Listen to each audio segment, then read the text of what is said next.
The John, Anik, and Kenny Florian podcast. John, Anik, and Kenny Florian. I love them. I can't get enough of them. Let's hear that Boston next. Big jab there from Duffy, and Frank Mir is hurt now. Down goes Duffy on call. Frank Mir does it again. Rock'em sock'em robots here. Oh my goodness. Hyperbole. There are a couple of absolutely self-involved bullshit artists. Here are your hosts, John, Anik, and Kenny Florian.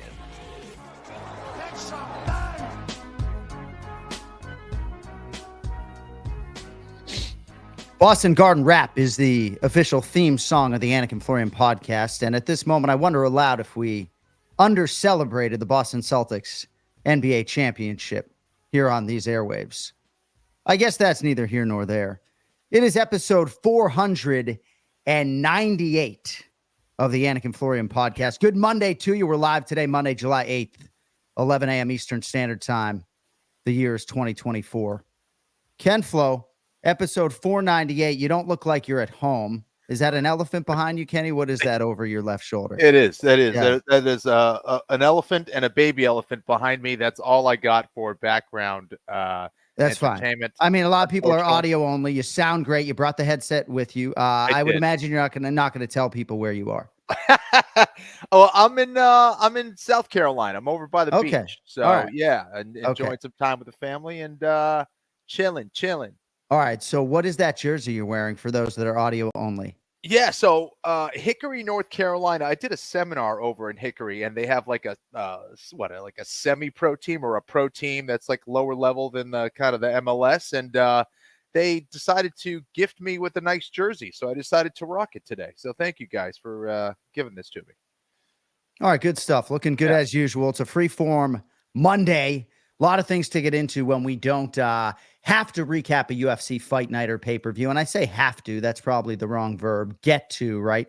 I mean, Dominic Cruz and all these life coaches would tell me that I get to do things. I don't have to do anything. But a lot of things for us to get into. But obviously today is episode 498, which means episode 500 is around the bend. And we're trying to plan some special things, some special guests for that episode. And among the people that I have reached out to is one Renato Laranja. And several years ago, you and he did some sort of remake of Heat that you guys called Heat, correct? Yeah, that's correct. All right. So what was the extent of your acting career, either in your formative years or schooling years? Oh my gosh. Well, I did like musicals and plays as a kid. I wouldn't go as far as to say I'm a musical nerd, but I was, on that spectrum. And I enjoyed doing it. It was just fun, getting a chance to be a different character. So, there was a part of me at one point, I was like, acting would be interesting, but didn't go that route. So Longo would absolutely kill us for going live and not talking MMA. And rest assured, he'll be here in 27 minutes, probably talking about like regional MMA. But yes, Kenny, both you and I dipped our toe into that musical theater water for a time. My twin brother majored in musical theater. He was supposed to be here today. Here's the shot of him. He's not here. I don't know where he is. He looks great. He looks great. He stood us up. But Cody put him on the thumbnail because, any good producer would. And Jay did not show today. But when was the last time you donned a stage, Kenny? Oh my gosh. Were you like 18 or were you like 14? Yeah, I mean, I was 16, 17. Yeah. In high school. Yeah. So what? It became like sports or theater. You had to choose. Like, why'd you stop? Girls, drugs? Exactly. So fall I had soccer. Yeah. And then the summer or spring. And if you don't know where Kenny and I grew up, fall is like September, October, November, December. Yeah. Or at least August, September, October, November, soccer, right? Yeah. Go on. To start the year, it was soccer. And then I'd have a break, and then it was like tennis season at spring. So in between, I didn't really have anything to do. So I, started doing musicals and stuff. So, yeah. So I bring it up because we're not going to ask Renato and you to recreate Heat. You can go on YouTube and just search Kenny Florian, Renato with an R, Laranja with a fucking J, and search Heat with a CH. if you're so inclined. I bring it up because does your wife ever compliment you? Like, you don't take compliments well, but you are an outstanding actor, objectively speaking, just outstanding. Thank you, buddy. I'm not even sure. Well, maybe she's seen it. I don't even know. She wouldn't even get it. She doesn't watch any movies. I'm like, yeah, you know the reference to that. You know that quote to that. She's like, no idea what you're talking about. So yeah, she doesn't care. But it was a lot of fun, man. I did a little research for it. I watched some Pacino movies and stuff, and Hinato gave me some recommendations of things to watch. So Glenn Ross was kind of a inspiration for, I guess, Al Pacino, who I played in Heat, but of course the movie Heat too. So I practice getting the accent and the voice and the energy and all that stuff. Yeah, some people in the comments suggesting it's the best Al Pacino that they've ever heard. Not me. I didn't say that. See, this guy thinks this is funny. We talked about this in the pre-show meeting. Yell, and you're Al Pacino. Just have a raspy voice and yell, and that's it. It's not really that hard, actually. All right. Well, the Anik Florian podcast poll question for the week is the Sphere the hottest ticket in UFC history? But what I want to know at Anik Florian Pod is what the fuck are these emojis popping up for? My mom hates the cussing. We had a little conversation about that over the weekend. But what I want to know is, am I right about Ken Flo and his acting chops? Go check out Heech, and we'll see if we can recreate a little bit of it for you with Hinato and Kenny coming up Monday, July 15th on episode 500 of the Anik and Florian podcast. Special guests planned. Headlines today brought to you by Cuervo. Now's a good time to enjoy the tequila that invented tequila. All right, Ken Flo. This 209 tattoo just continues to age gracefully. Does it not? Does it not? Nate Diaz, of course, over my shoulder, as always, here in the Anik and Florian podcast studio. Shout out to Jorge Gamebred Masvidal as well, the king of the 305. I thought it was a tremendous fight while it lasted. I think big picture, I'm more impressed with these men and their collective ability to sell out Honda Center and sort of enhance their trilogy at this stage of their combat sports careers. I know you caught some highlights and, maybe some of the scorecards were a little bit wayward, but, I think stock rises for both gentlemen who had a lot of high stock to begin with. What'd you think of Nate Diaz and Jorge Masvidal, selling out Honda Center in Anaheim over the weekend? Well, this was a fight between two OGs going at it. Of course, it was not mixed martial arts this time. It was boxing. But I think what people tend to kind of expect from guys at this point of their career is, hey, they're going to fight. They know it's marketable. This is a payday for them. Well, for me, what was indicative was the fact that these guys trained hard for this. They genuinely wanted to win this fight. It meant something to them besides just dollars and bills. And I was really impressed. I thought this was the best that both of them looked in a very long time when it came to the striking. Nate Diaz always, brings the conditioning for the most part. But for me, physically, even just when he weighed in, he looked physically better. He looked healthy. And I said, this guy might be coming in with some surprises. And that's exactly what he did. I thought he established his jab really well. His volume was certainly there. It was the same Nate Diaz volume that we are all used to. He was active from the get-go. He was active at the very end. Jorge Masvidal, I thought, looked really sharp with his combinations. I thought he was landing maybe the harder shots. He looked really sharp on the inside, but it was Nate Diaz's volume that probably had the bigger impression on the judges. And I don't know, it was certainly close. I was really entertained from the action that I watched. So, yeah, man, I wouldn't mind seeing these guys go at it again. And then even just the words from Nate Diaz after the fight saying he wants back into the UFC. He wants back into the biggest show on the planet when it comes to combat sports. And he not only did he say he wants back in the UFC, he says he wants to fight for the belt as well. So these are good things to hear. He's been around a long time, and seeing these guys smiling, performing at their best was just really cool to see, man. Great performance from both gentlemen. So you kind of led me where I was going as far as Nate Diaz back in the UFC. And I don't know to what extent that is possible in short order, but it's very encouraging that that is one of the first things sort of on the tip of his tongue. And, far be it from anyone to bet against this guy in a high profile setting against an elite fighter, because there's certain matchups, right? Like maybe you don't like him against Sean Brady, but there are plenty of matchups that, that are good for Nate Diaz, Conor McGregor and other fights. And I think he's got a lot of fight left. We've seen a lot of fighters realize success at an advanced age, so to speak. Nate, born April 16th, 1985. He's 39. I mean, I don't know, man. What do you think about his immediate future in the UFC based upon what you saw this weekend?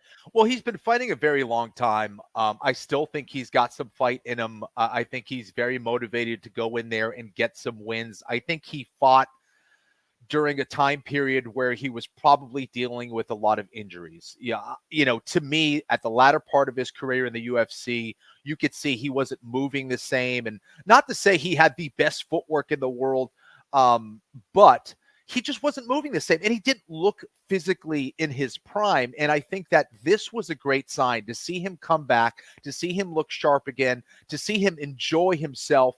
And, I'm not sure he can make a run at the title necessarily in this very competitive 170-pound division, but who knows? We've seen crazier things in combat sports, guys getting a second or third life at their career, and I definitely think there's still some exciting fights left for him. I know he said he probably wants to have another one. He wants to get that one back against Jake Paul. That's interesting as well. But, Nate has options. I would love to see him back in the UFC, back in mixed martial arts. And I definitely think he's got some exciting fights that he could promote. So it's going to be interesting to see what he does in the future. Dustin Poirier and I were talking at UFC 303 as he was there doing the television work. And there just aren't that many fights right now for Dustin. It seems like he has the appetite to go out on a win. And as you know, we talked a little bit about you. I know you guys cut weight together at one point in time. And for you, your last fight was a loss to Jose Aldo for the undisputed title. And right now, Dustin Poirier's last fight was an undisputed championship loss to Islam Makhachev. Dustin has intimated that he wants to fight one more time. And on the very short list of opponents that actually makes some fiscal and competitive sense is Nate Diaz. So we'll see if that is something that actually materializes. Now, on the other side, Jorge Masvidal, I thought he took the loss well, all things considered. I thought he did land the more appreciable blows in terms of every fight recap and highlight I saw. I was a little bit tied up Saturday night. I had Tanqueray and tonic for the first time Saturday night. I had it, I said for the first time in like 20 years, right? I had it because when we were in Atlanta recently, Michael Bisping, Bruce Buffer, and Bruce Buffer said gin sort of gives you this like unique fuzzy feeling. So I was like, let me try this Tanqueray. Yeah. I don't know how fuzzy I was. But I did not see the fight live, but it seems as though Jorge Masvidal landed a lot of significant shots and there was a lot of visual damage on Nathan Diaz. So this certainly was not a performance without merit for Jorge Masvidal, another guy who I think is competitive. And I think for him, when he's disciplined, he's a real problem, in MMA or boxing. Now, as far as Kenny Florian's relative health, and a return to boxing, and you may scoff here for a second, but these guys just banged out Honda Center, right? It's a little bit too late for, I think, Kenflo to bang out Honda Center at TD Garden at this point in time. I could be wrong. I mean, I don't know if you and Joey Lozon in a non-grappling setting, if you guys actually punch each other in the face or do power slap or something, if it would move the needle. But, you were hurting for certain, obviously, when it came to your back when we were in Las Vegas for a recent performance, so much so that your jiu-jitsu career is on life support right now. Maybe this was not supposed to be brought to the masses, but is that accurate right now that your jiu-jitsu career is, you can do seminars and stuff, but, as far as legends matches, like rematches against Vitor Shal and Hibero and people like that, that's not happening. I'm laughing right now. Inside, I'm crying. Right. I think you're accurate. You said it well, though. You said it well. You kind of made me feel good about that horrible statement. It's tough, man. It's always triggered by grappling, dude. It's always triggered by some kind of movement on the ground, which really seems like it's nothing. Like these are things that should not be an issue. I don't know if there's something else going on, if there's a tear in my hip or something that I've ignored for years, probably since soccer. But I don't know what's going on, man. So I'm afraid that, I've already lowered the volume as far as grappling training for a long time. I still do some striking from time to time because I enjoy it. But I'm afraid I'm probably going to be restricted to just strength and conditioning and boxing workouts, man. it sucks because my favorite thing to do in the world Yeah. is to do jiu-jitsu and grapple and learn and train and evolve. And when I'm not doing that, I'm kind of an angry person. So anyways, I'll find something else to do. I'll just shoot the shit out of my guns. That's what I'll do. Yeah. And maybe I'll stop like making light of it on the Anik and Florian podcast. I will bring this back to boxing, I promise. But how is Keith's body holding up? Man, he's just had some injuries as well. He had 2 broken ribs and a torn adductor in the last couple months. So all right. So he's feeling it, dude. Yeah. And what about like Ricardo Laborio and all these coral and red belts, right? I mean, the gentle art, right? See, boxing, man. How about some boxing? I think you could do fine, right? So I don't know if you would like need 125,000 to show. I don't think I get you $250,000 to show. You haven't competed since 2011. But if I get you $125,000 to show, like what do they pay at Anthony Showtime Pettis to fight Chris Avila this weekend? Do you know? Didn't that happen? I don't know. Yeah, like 125 would be too low for me. But that's interesting. What about 2 Bitcoin? No, it's got to be more. 3? Than that, dude. 3 Bitcoin? Or. All right.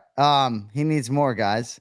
See, I just don't know what I could get you, but it's good to know that you have a number because you keep saying more and more and more. I so have the guy's got a number. unrealistic expectations, John. All right. I have some other things that I do want to get to, but I think you got a number. Karate Combat, Colin. By the way, this is a little bit somber. James Vick. Yes. Oh my gosh. Yes. So I don't have any sort of medical update, but I know Awesome Zadie and the folks from Karate Combat did provide one. If you haven't seen the highlight, it was particularly vicious. And if you know James Vick's UFC and boxing history, Chris Avila, $210,000. Anthony Showtime Pettis, $350,000. Nice. A wide-eyed Ken Flo doesn't seem mad at Pettis's show money for that boxing exercise, you know. But James Vick, Ultimate Fighter Live, I met the man in 2012 on that show, and just a great guy and a happy guy and a great dad and former UFC fighter who sustained a lot of damage while realizing a lot of big wins. At one point, he was like 7 or 8-1 in the UFC. But man, was he on the wrong end of a highlight, I believe, turned in by Rafael the Turn Alves, if I'm not mistaken. And my goodness. Yeah. So we wish James Vick the best. I don't know exactly what made me think of that. Yeah. Maybe Ken Flo just chasing show money in Karate Combat or something. But yeah, that was scary, huh? Dude, scary stuff. Again, anytime you see someone knocked out cold, it's never a good thing. But when you see someone get knocked out and then their bodies start to seize and them being out of their wits for a very long time, especially given his history of having been knocked out in some bad ones, you got to be concerned and you hope that, maybe this is the end of that. And it's tough because the very same thing that makes us who we are is what kind of gets us to make these decisions of just one more fight. And let me just give me one more. And the reality is, he's got a family that he's got to take care of. And, I know he wants to be as close to 100% as possible for them. And I hope he makes a full recovery, man. That's scary stuff. No doubt about it. James Vick has fought his last fight, you got to think, for sure. But as far as your career is concerned, just to put a bow on that, and then I'll get to these UFC headlines and we'll get to Ray Longo. Would you box Joe Lozon for $300,000 on the undercard of a Jorge Masvidal show or no? That's not terrible. That's not terrible. You want to know against Joe, maybe you would rather box somebody else. You're not trying to even that up, but maybe that sets up a trilogy. Maybe you throw the fight if they're paying you $300,000 to set up a trilogy. Exactly. I'm not sure I would do that. I feel like I've just kind of learned how to punch again. So I feel like I'm hitting harder than ever, dude. So who knows? We'll see. All right. We'll see. Yeah, Cody suggesting there's an arena in Manchester, New Hampshire, 11,000 seats. Cody, we're not going to fucking New Hampshire. Hey, yeah, they're going to have to go through Anik Brothers management for me as well. Okay, guys? So talk to them. They represent me. Yeah. All right. Yeah. Well, we'll see if we can get that happening. But one final bit of advice, no more jujitsu, bro. I know it's not, I can't even imagine. I'm not even trying to downplay it, but, thank goodness that, you could take some Tylenol to get through that appearance, Jeez. It was Shout bad. out to Big Ron for the, the antihistamine or the amphetamine or acetaminophen, excuse me. Tylenol's acetaminophen. Methamphetamine be nice right now. We're a little foggy on a Monday news. morning. Yeah. All right. DCU Center, Worcester, Mass. Florian v. Lozon 2, 14.8 thousand capacity. I just don't know what, your drawing capacity is right now. Yeah. Cody, I guess you're very we'll find out. Man. I appreciate that. Thank you. All right. So, Kenny, Perth is August 17th or 18th, depending on where you are. It is a pay-per-view. Israel Adesanya and Dricus du Plessis did a stare down recently in Perth. I think the stare down lasted as long as our shortest episode. It was like a 45-minute stare down. This is intense, man. And if you like heat and friction on matchups, and I don't know why you wouldn't, this one has buckets of it. What are your thoughts on this matchup immediately before I give you the betting line? Well, they've certainly had their fair share of verbal wars, right? Sometimes cringy, sometimes exciting. However, it's the fight that intrigues me the most, the fight itself, and I think that they will definitely deliver. I think it's a fascinating matchup. I think for both men, they have a lot to prove, even Dricus as champion. Going against the guy who had the belt for a very long time in Izzy. I think Izzy's saying a lot of the right things, both in regards to how he's training now. It seems like he's way more scientific. He's taking it way more seriously. He also says he has no interest in the belt itself. For him, it's about taking heads and beating guys. I think that's always a great thing when I hear a former champion come back and wants to get to, he wants to get back to his old glory. Why? Because these are the things that kind of drive evolution and change in their game. Anyways, I hope, anyways. And if this is a new Israel Adesanya, I think this is a guy that can definitely get the belt back. He's going against a guy in Dricus, though, who is hungry as hell, who's as game as they come, who has a lot of different ways to win. He's massive for the division. So this is the one. This is why the UFC went with this matchup. I know there were some other options, but this was the right one business-wise. Israel Adesanya minus 135, Dricus du Plessis plus 114. And one fight promoter, Kenny, just got back to me. They said, I'm not sure about purse LOL, but 8 threes. So 8 rounds, 8 3-minute rounds, Ken Flo. Is that good? Okay. I that might be doable. Yeah. My twin brother just texted me, wake up, focus, sit up and closer to the camera. I mean, the kid doesn't show up. Wake up, focus. Have I been that bad today? Jesus fucking Christ. Yes. All right. So Perth also, Steve Erceg versus Kai Kara-France. And I do think there was maybe some rumblings that they wanted the UFC flyweight champion, Alexandre Pantoja, to turn quickly here. And that dude has just really been an active champion. And I don't think that that was necessarily going to happen. And there wasn't an obvious opponent. Steve Erceg, I think, wisely getting back in there. Kara-France, I think, was dealing with a concussion that forced him out of a fight. Any early thoughts on Erceg and Kara-France? I don't have a betting line for you, but that is also featured in Perth coming up next month. Fantastic fight. I think that's a great fight that will definitely entertain. Both those guys are beasts, extremely well-rounded everywhere. I'd probably be leaning towards Erceg. I'm also really curious to see how he comes back after that last close fight against Pantoja. Yeah, I think that's a great choice by the UFC as well. All right, Abu Dhabi, August 3rd, Umar Nurmagomedov versus Corey Sandhagen. Tremendous fight with the qualifier that odds makers love undefeated fighters. Any idea what the betting line is for Umar Nurmagomedov and Corey Sandhagen? I can stall for you a little bit. This August 3rd card in Abu Dhabi is fascinating. Michael Chiesa about a 4-1 favorite against Tony Ferguson as well. I'm just stalling for you. Vicente Luque, massive favorite against Nick Diaz. But the betting line we're looking for out of you on DraftKings Sportsbook right now, playable line.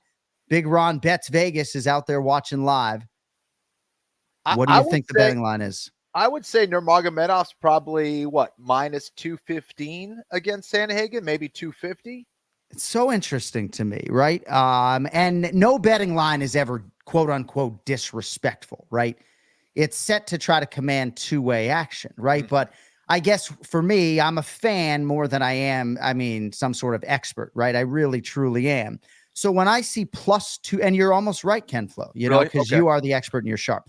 But when I see plus 215 next to Corey Sandhagen against any bantamweight in the world, it doesn't feel disrespectful. It just feels wide, right? Like, I don't think excuse me, and I'm not calling the fight, which perhaps is neither here nor there, but that Umar Nurmagomedov is minus 265, and, he got hit hard in his last fight and had to recover, right? Yes. Corey Sandhagen shouldn't be plus 215 against any bantamweight in the world, in my opinion. And oftentimes when we have these fighters in this minus 260 range, they go out and show you exactly why they are a minus 260 or minus 300 betting favorite. So. Well, I think you made a great point in regards to undefeated fighters and the love that they get from the numbers guys, from the bookies, from the odds makers. But I also think that the stylistic matchup is one that is very interesting, in that Nurmagomedov, of course, with that last name, comes from that very strong wrestling base, and he has a great ability in utilizing those long-range strikes himself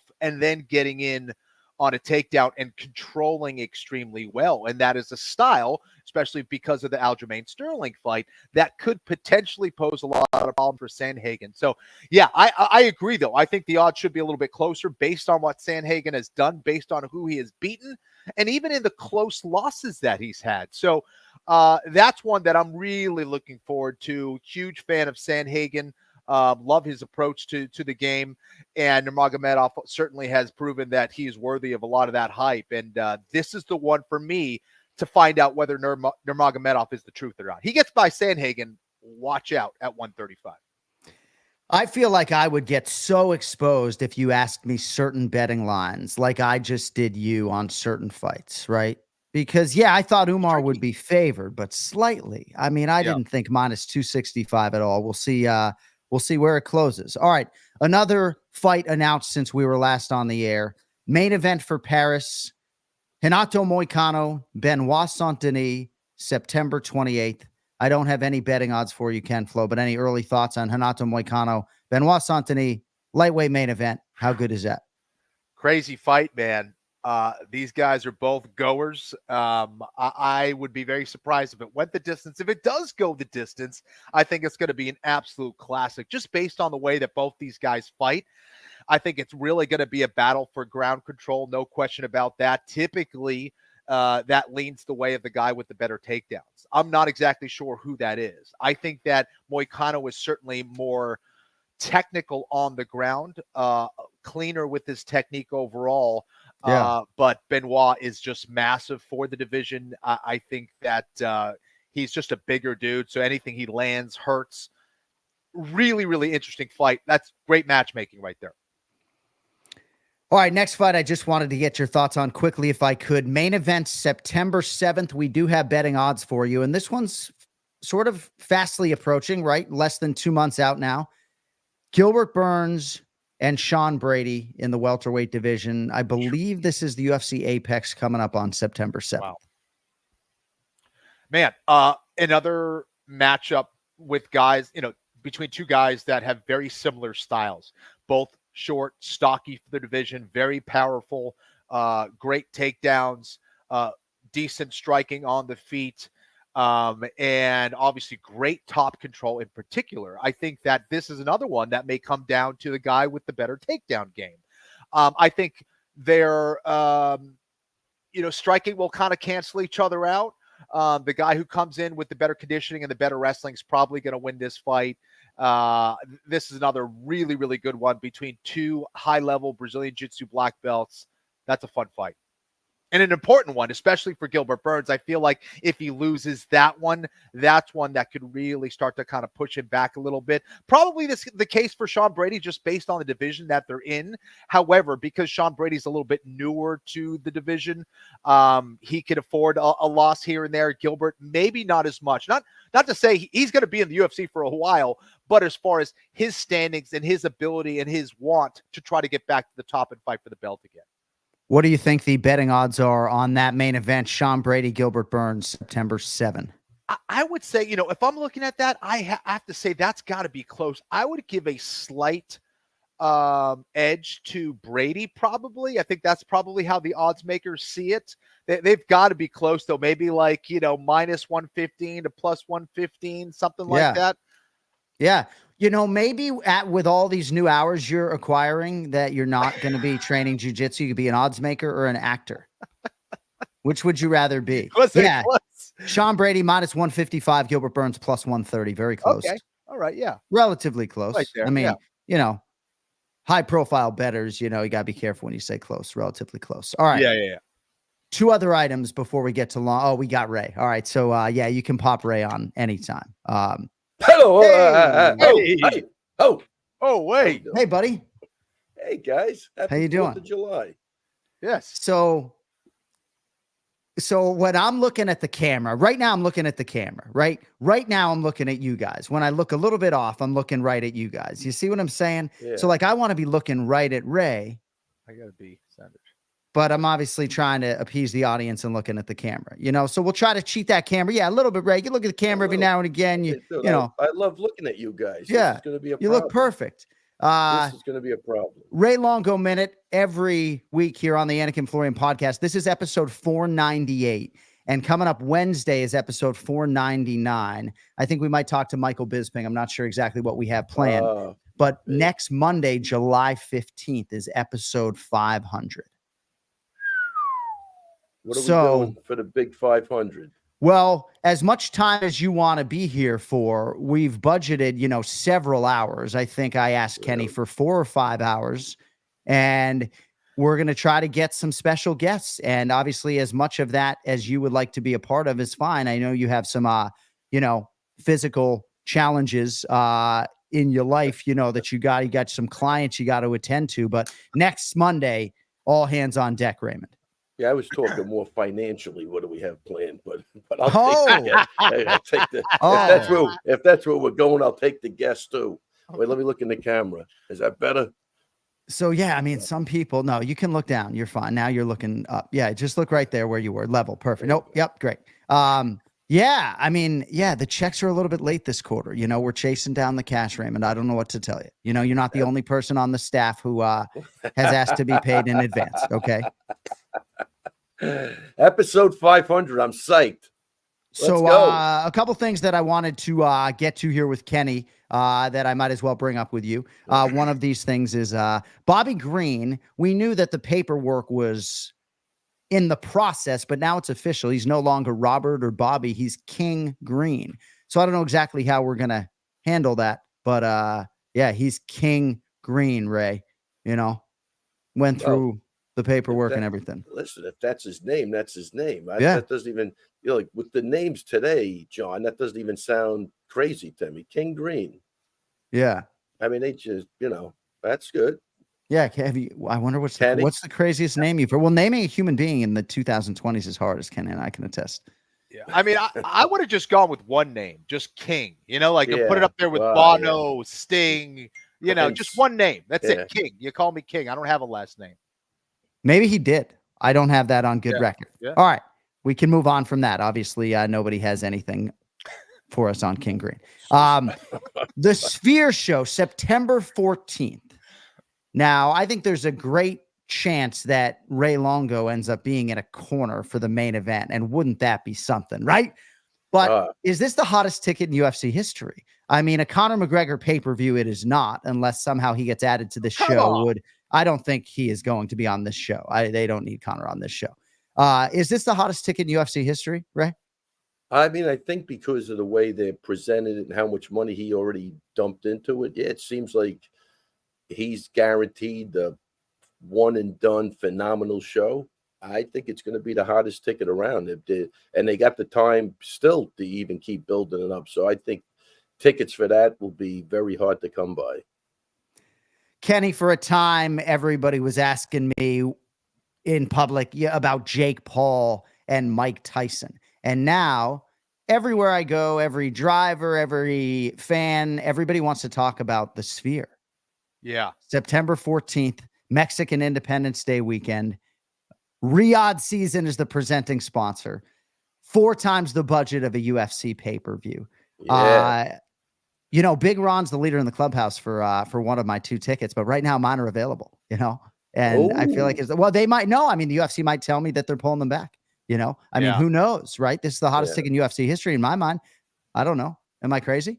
Well, I think it's one of the best venues in the country, maybe the world right now, just because of its uniqueness. The high level of technology that's involved with that. And I think therein lies the problem, John, is that because of that expense, you put Conor McGregor on that card, while timing wise might make sense. I think you're just adding yet another massive expense to the equation. Now, if they want to charge more for those tickets, or those tickets are really expensive or whatever, I don't think they're going to have an issue selling them out either way, whether Conor's on the card or not. So I don't know what that would kind of render, having them on or having them off, how much more of an expense that is. But I assume they're probably going to push it to some other event, unfortunately. And timing wise, this is where it gets tricky for the UFC, is where do you put Conor on the fight card? You could maybe start to look towards the end of the year with all these events booked and what they have planned, all that. So I don't know, man. I think it would be that much more special to have an event like Conor McGregor and Chandler at the Sphere. But again, I agree with you. I don't think they need to have that. But it's just a special event, man. That sounds really, really cool. Yeah, I just don't think you need Conor anywhere near the Sphere, honestly. And I don't know if it was on Reddit. Somebody sent me something about a pay-per-view maybe being added on August 31st, which is 2 weeks before the Sphere and 2 weeks after Perth. And maybe that would be a date for Conor. Okay. There's a domestic pay-per-view maybe in October. Who knows, right? Okay. But the Sphere event and the magnitude of it and fighter desire to be on it. Ray, are you hearing anything as far as Merab Dvalishvili and his potential presence at the Sphere September 14th? I mean, he's leading me to believe that that's a possibility, but I haven't heard anything. I like Aljo's call out of Diego Lopez. I don't know if you saw that, which I think is fantastic for that show. Who wouldn't want to see that fight? So I'd love to see O'Malley and Merab, and I'd love to see Aljo and Lopes, and I'd love to see Topuria against Holloway. I think, and listen, the way Conor's going, his unreliability is just making it a problem, and I'm sure, Dana addresses that when he's doing the shows. I mean, how many times can we think this guy's fighting? It's almost like the boy that cried wolf. I don't think anybody's counting on him showing up to a fight at this point. So I don't think they're going to go all in on that type of thing. And I think they're going to do great with those other fights. Oh. I mean, listen, John, that's why I think it's good. He's dumping a lot of money in. It's a one and done. He's going to charge a lot of money for the tickets. And the people are going to say, you know what? It's a one and done. I'll suck it up too. It'll be a one and done for me. I think he'll get whatever price he wants for those tickets. Yeah. People are asking me, are you calling it? I'm like, dude, I don't know. They might get Jim Lampley. Honestly, I don't know. It's that big an event. Right.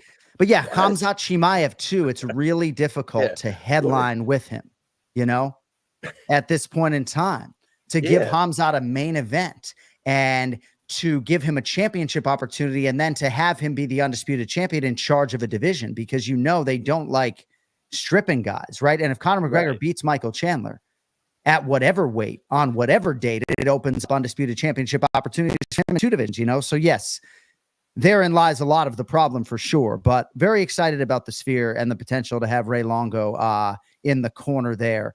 A few other things I'd like to get to with Raymond, if I could. Nazim Sadikov was supposed to be competing in Denver this weekend. Am I accurate on that or no? 100% accurate.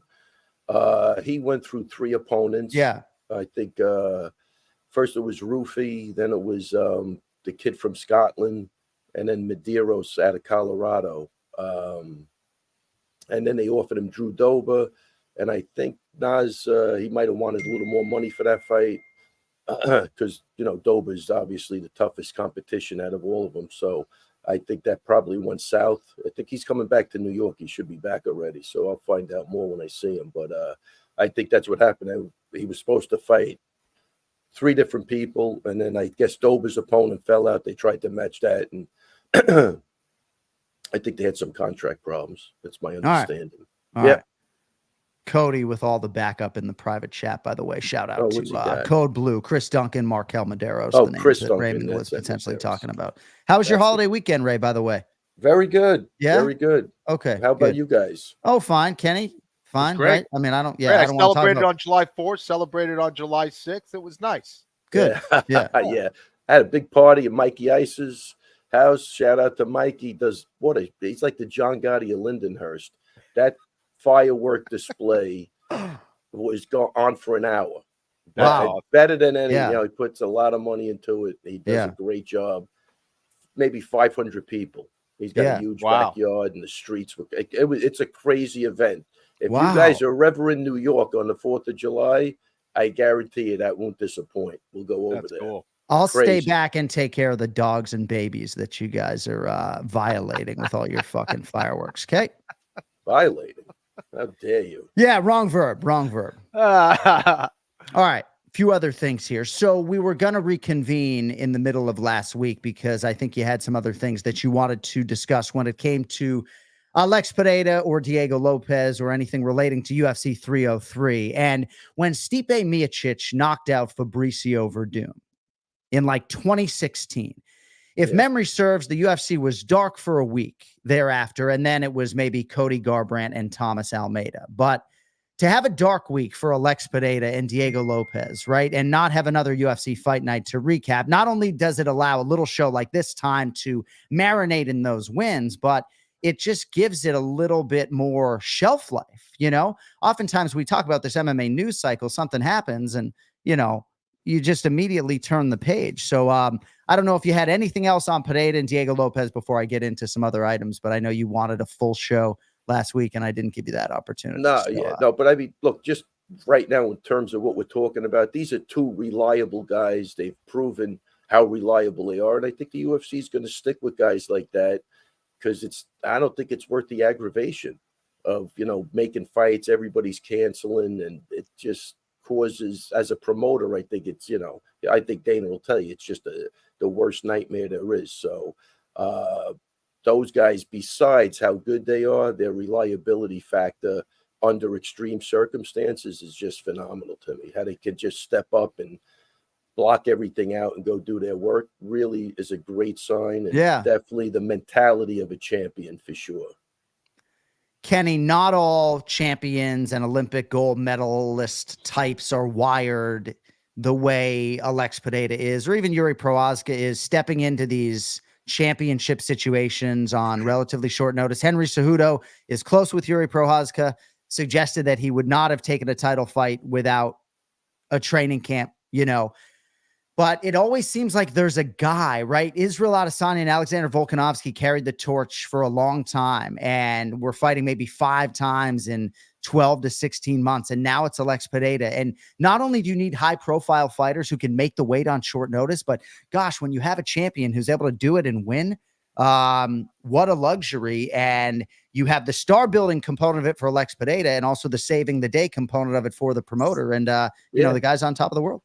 And trust me, John, that's a huge thing. That's a huge thing what you just said. Sorry about that, Kenny. Go ahead, Kenny. Yeah, he cut you off. I didn't. He cut you. Cut me off like John Wayne Bobbitt. Listen, I think that it's Monday morning. This guy, I mean, Jesus fucking Christ. Yeah, I think it's an interesting set of circumstances, and I think that sometimes we have these, you know, approaches that are set in stone, and sometimes it just doesn't make sense. You got to throw that methodology out the window. And I think you can certainly do that with Pereira. Like, typically, if you're the champion, you don't take these opportunities to have these short notice fights against some, you know, guys that really could be a big threat and make it a risk to your career. But I think you have a couple really interesting situations here. You have Pereira, who is extremely dominant in that division. He is clearly the best striker in that division. He has a durability, an unusual ability for his body to recover and be healthy throughout the year. So you kind of and he's kind of hit this level of popularity that is, you know, very unusual in a short amount of time. So you kind of have to strike, you know, when the iron's hot. And I think this is what's happening with him. He's taking full advantage of it. I don't think everyone is capable of doing it. You have to understand your body, the division, the matchups, the management, all that stuff needs to be the perfect storm. And that happens to be a very perfect storm for him right now. He even says he wants to fight at Perth at UFC 305 or something. I mean, right. The guy is unbelievable. And he understands that you need to be able to maximize as much money as you can in the short amount of time that you can as a fighter, because it will certainly not last forever. He's 37 years old. or close to it. I think he just turned 37. So, yeah, I mean, the time is now for him to take advantage of it. And there's still a lot of really intriguing matchups left for him. So he's squeezing that fruit for all that juice that's in there for sure. And in terms of somebody becoming that next guy, it really is uncanny, the ability of, like, I don't know if it's all credit to the promoter, but certainly a lot of it. But when people suggest that the cupboard would be bare for whatever time, and then it's like Peyton Talbot busts through that door in his own unique way. And there's always just these young undefeated contenders that are coming up. And on the championship front, Bilal Muhammad is a plus 170 underdog against Leon Edwards. And I do think whoever wins that fight would probably defend the belt at least one more time in 2024. But if you're looking for promotional upside for a Bilal Muhammad championship win, that dude will turn the belt around and wants to prove himself against the Shavkat Rachmanovs, the Jack Della Maddalenas, the Ian Machado Garys. So, I know people would scoff when maybe I'd suggest that Bilal could become a really big star. But, you stack championship fights and you win fights, and you just never know. All right, a few other things here to get to with Ray Longo. Nate Diaz, Jorge Masvidal, was that on your radar, periphery, wake at all this weekend, Raymond? Believe it or not, I had a wedding Saturday night, so I didn't get to see it. But when I got to the gym Sunday, everybody said it was a good fight. So I did go back and watch it. Yeah, they boxed, man. It was a good 10 3-minute rounds. They did it the right way. They went in there very evenly. Obviously it was very competitive. I did give the edge to Diaz on volume. Masvidal landed the hardest shots like you would imagine, I think. But the volume of Diaz was just perfect for 30 minutes straight. So hats off to Nate. Good guy. Got the win. And they put on it. They fought. It wasn't Anderson Silva. Yeah, it wasn't Anderson Silva and Chael Sonnen. I mean, that you couldn't even watch. Yeah. These guys both, know how to box. They have definitely different styles than the traditional boxing, but entertaining, and they went for it, and they no clinching. It was kind of all action. I thought it was a very competitive, great fight for both of them, especially 39 years old. I think they both thought they looked tremendous given all those circumstances. Yeah.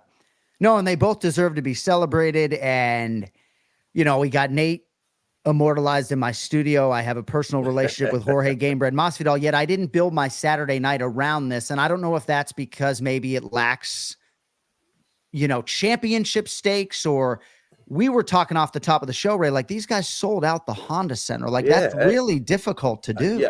I want to say that, man, that is phenomenal. And it goes to show you the star power that they have.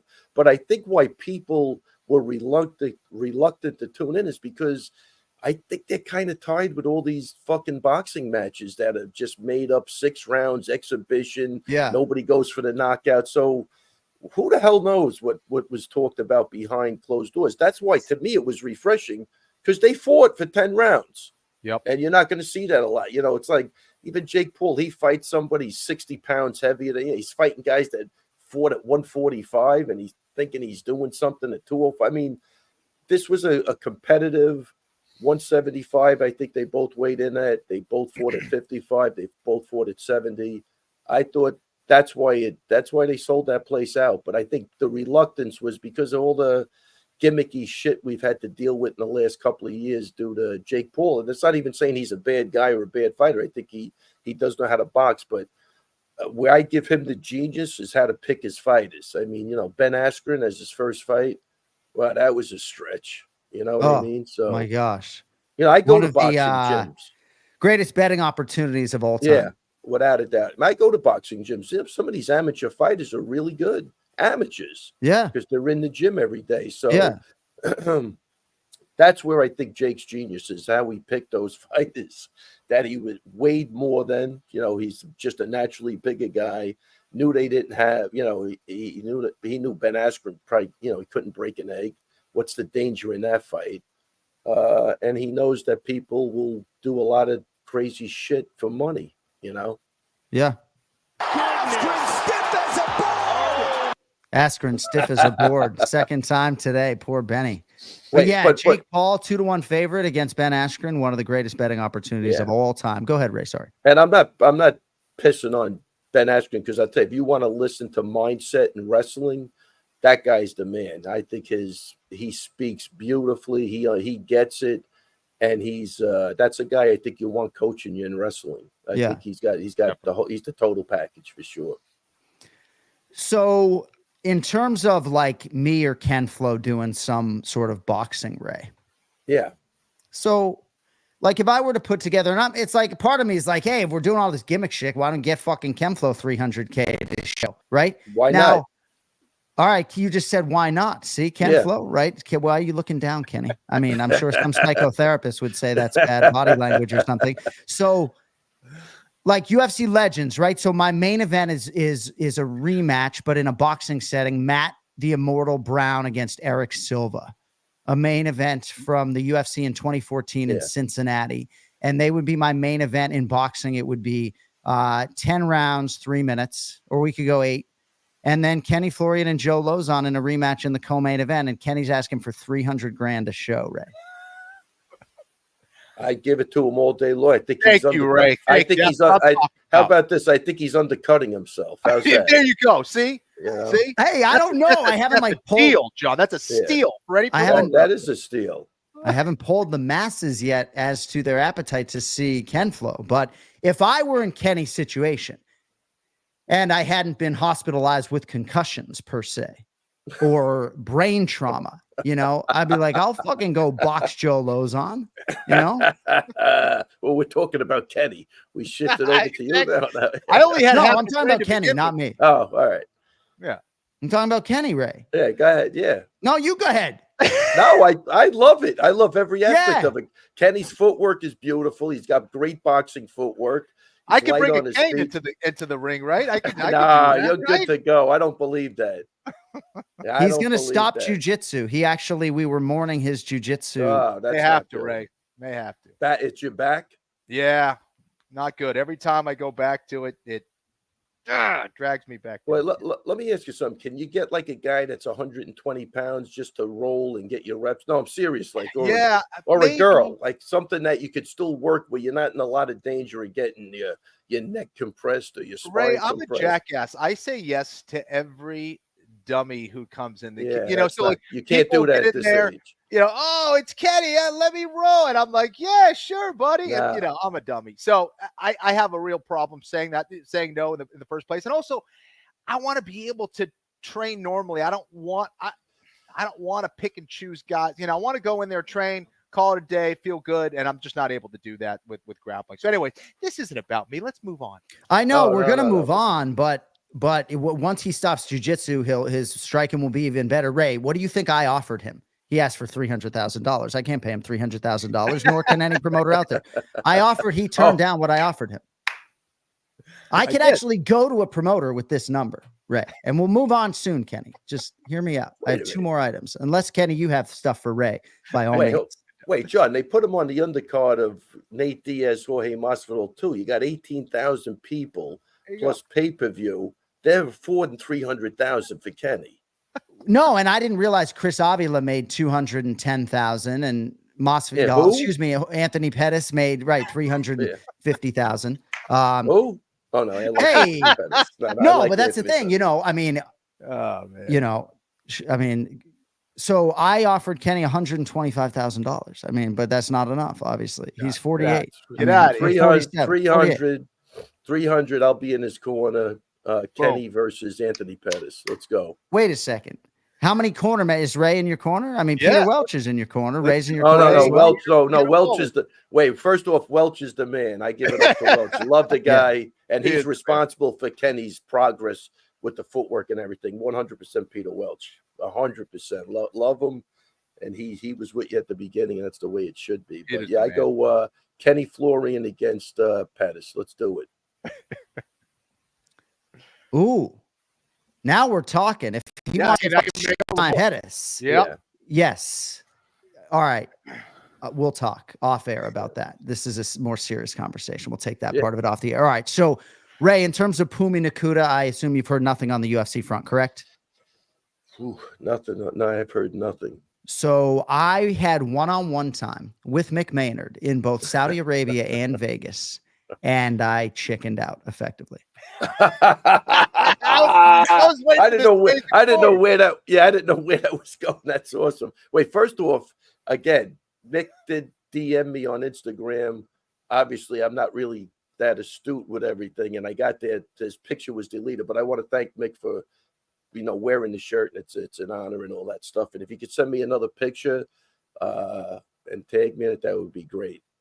Oh, you think he's gonna listen to this and tag 100%. you? By the way, your Instagram hacking situation is getting a little bit out of control. I'm having myriad fighters and managers reach out to me suggesting that or asking if it's you or so we gotta figure this out, Nah, it's never me. That's what you tell them. All right. Yeah, this is a really good public service announcement. If you get something from Ray Longo MMA on Instagram, that is not him. Don't get excited. I'm not asking. I never would ask anybody, even when it was good or for anything. Don't think I'm asking now. This guy's a piece of shit, but it's good that we have Zuckerberg in our corner. He's doing a lot.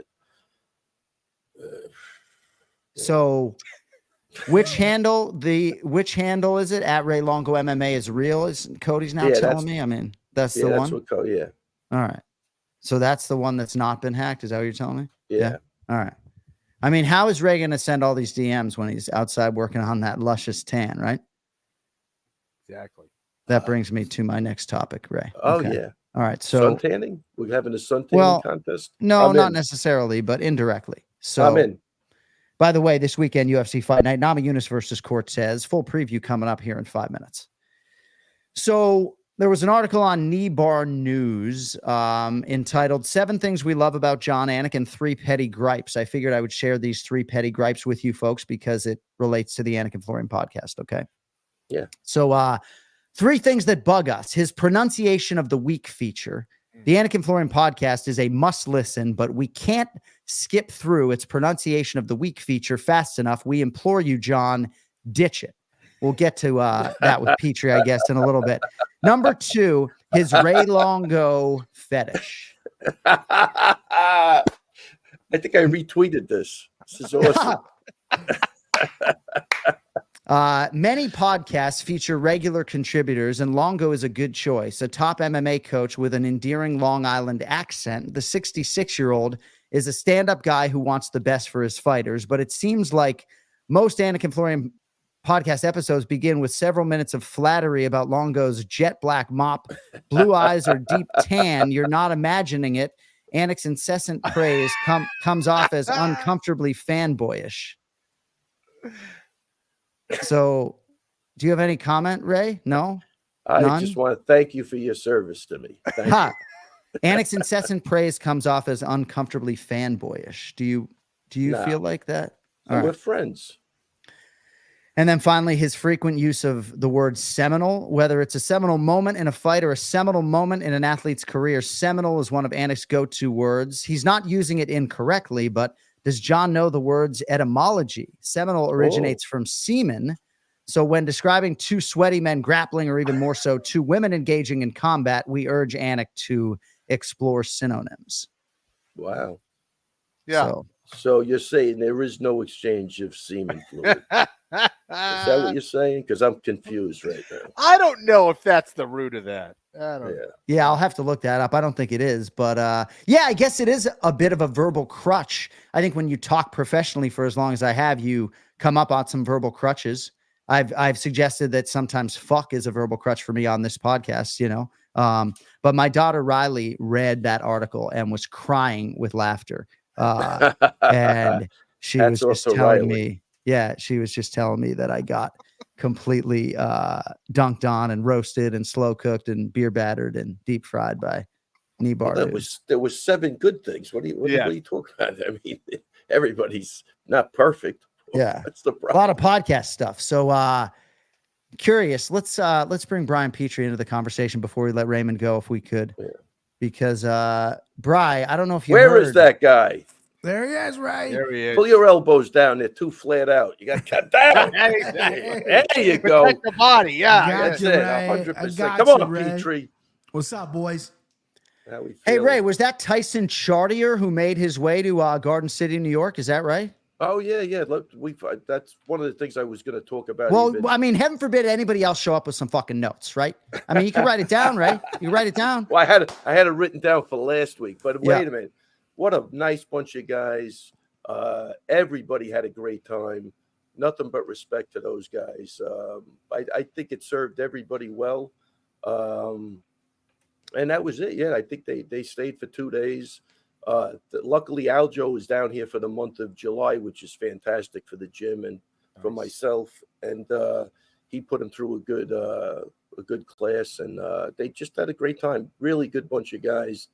Wish that team nothing but the best and success and everything else. But I think it did them good. I think there's no secrets anywhere. I think everybody realizes where everybody's at. You just got to go in and do it. I mean that's my recommendation. I don't care where you fight, in Vegas, here. Yeah. It really doesn't matter. It's up to the athlete. You got to go in and do it. Everybody's well trained. Everybody's got their own unique style. You got to make it work. It has nothing to do with anything else. So I just think my guys loved it. I think their guys loved it. It was really, really good. And it's East Coast guys, man. It's just ball busting like everybody else. Yeah, I mean, a part of me likes the Northeasterners sticking together like that. Yeah. I think it's cool. Part of me thinks, like, what does this world come to, Ken Flo? The guys from Massachusetts soliciting training in New York State, but it is what it is. And we're going to go up there, or we're going to meet halfway in Connecticut at another kid's gym. But Nice. it's just nice to know that you have other people to train with to break up, I think, the monotony of using the same people over and over again.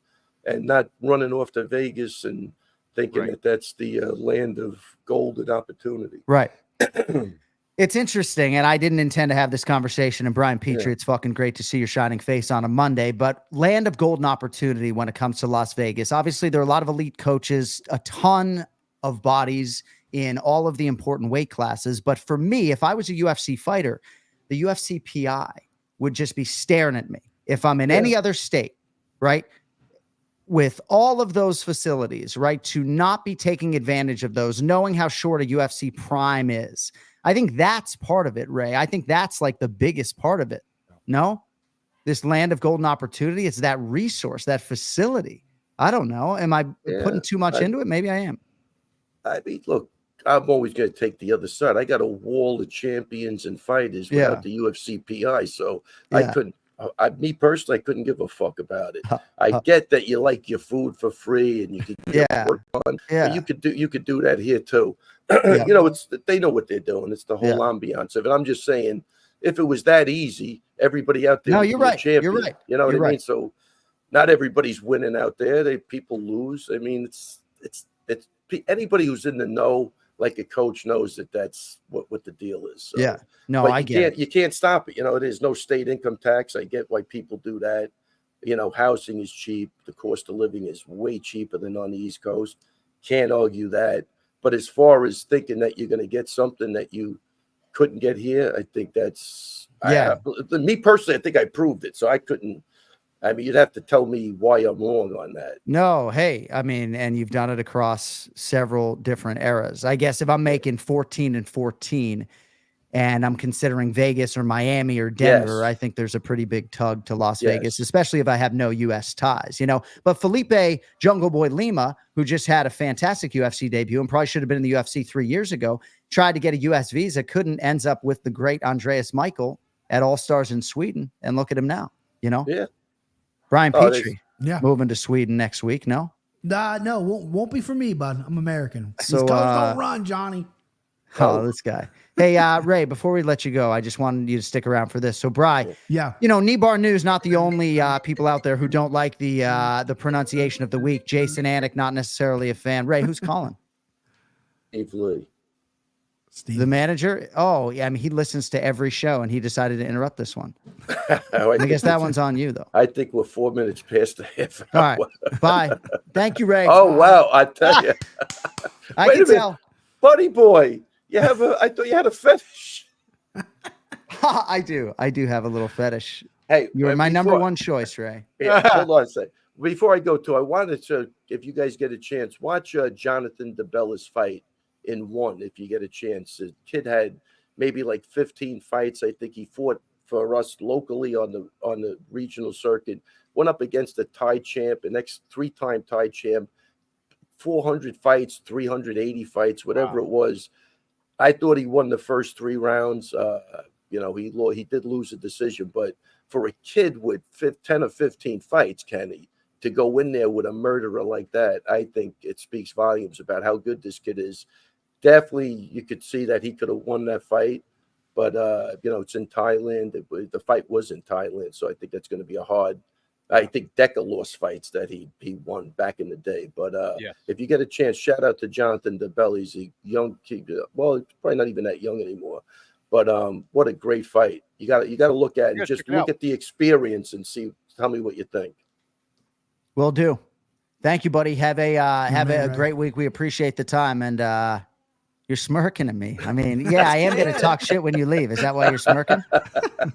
I'm going to talk shit as soon as you leave. What happens if I don't want to go?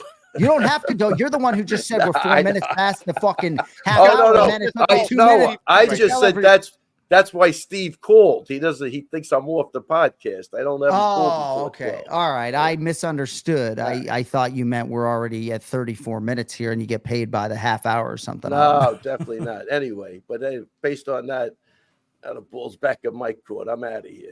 Take it easy. Take it easy, guys. Love you guys, man. Take care. Oh, you're the fucking best. The ball's always in your court. Ray Longo Minute every week here on the Anik and Florian podcast. So real quickly, Bri. Yeah.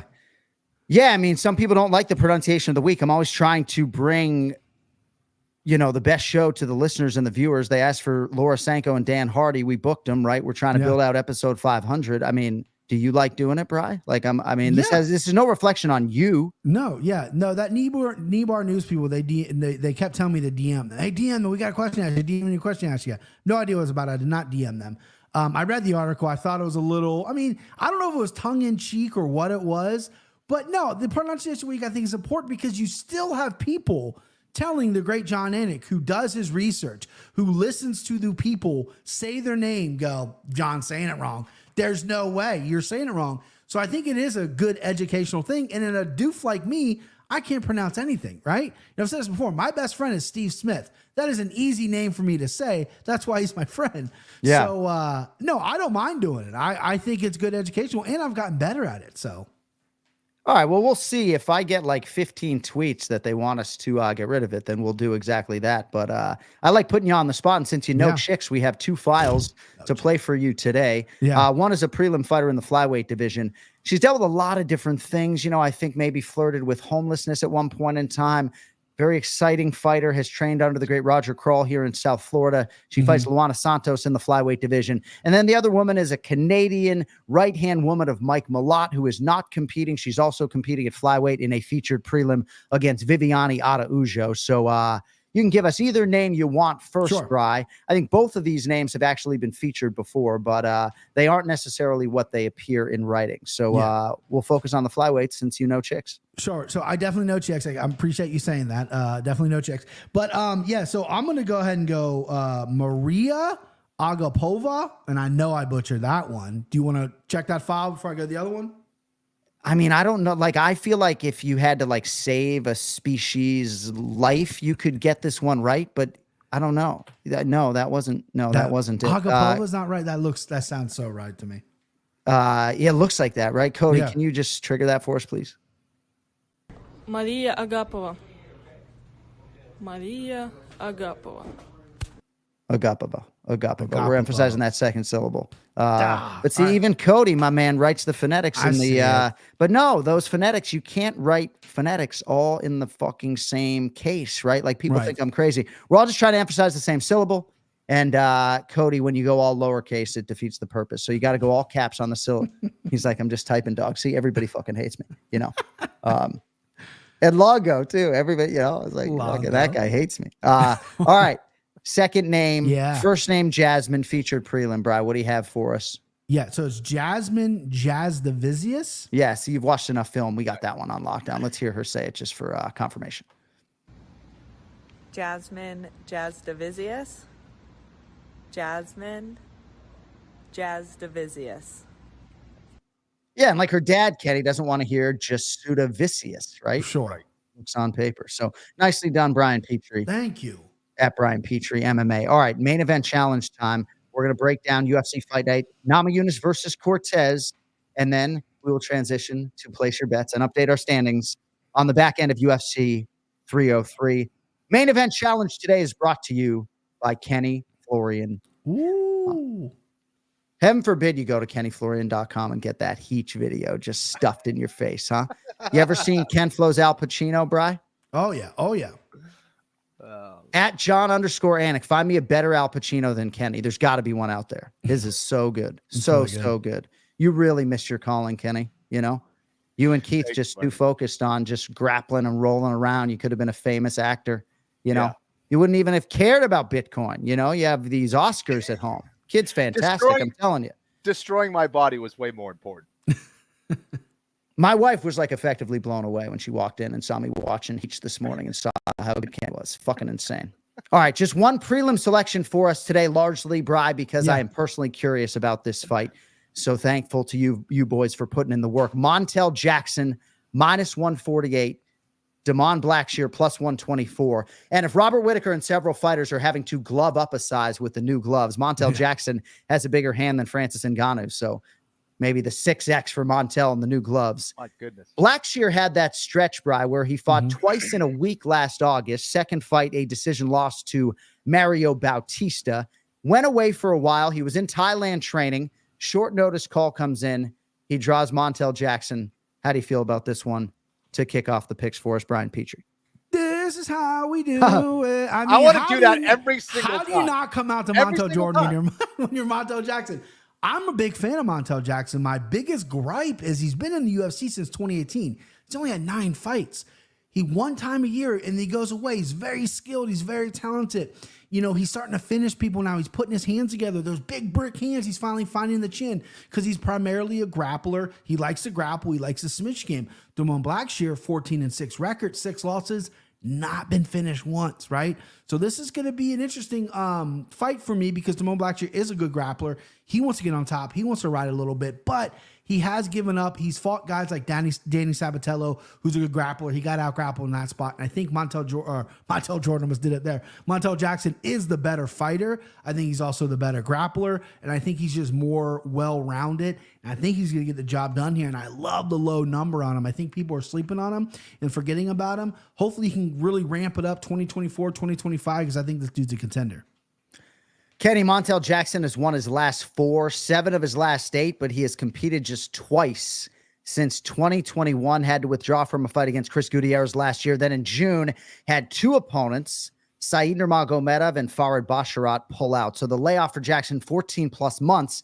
Those are big fights and big names. Gutierrez has headlined for the UFC. I don't know what the ceiling is for Montel Jackson, but an important fight for him, of course, this weekend. What do you foresee here at bantamweight on the prelim portion? Ken Flo.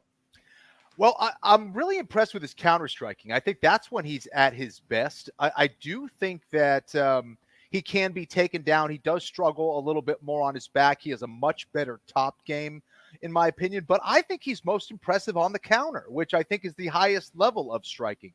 He's got the size. He's got the power. He has the timing there. You know, that little slide back left hand, it goes back, I think is really sharp. That 1-2 even coming forward, you got to watch out for. So I think he's going to have the striking advantage for sure here against Blackshear. I think Blackshear, what he lacks in technique, whether it comes to the striking or the grappling, he makes up for it with athletic ability. He just looks freaking strong as hell out there. His size, yes, but his explosiveness, his strength, it's a great equalizer when he's going against guys that may be technically superior to him. And I think this is a fight where he could pose some problems for even a guy like Jackson. You know, he's good enough on the feet. He's shown improvement with his striking. He's committed to evolving. And I think his wrestling, his takedown game, could be a problem for Jackson. So I think this is really close. I'm not going to touch this from a betting perspective. I think there's some interesting, value on Blackshear just because of his takedown game. I think that's where he can get it done. He's going to have to be consistent. I don't love the fact that he's coming on here on short notice. So overall, I think Jackson's probably the better fighter, but I'm not going to touch it from a betting standpoint. Bri, I don't know if you Yeah. agree, but these UFC bye weeks just make me so enthused for these next shows. It doesn't even matter who's fighting.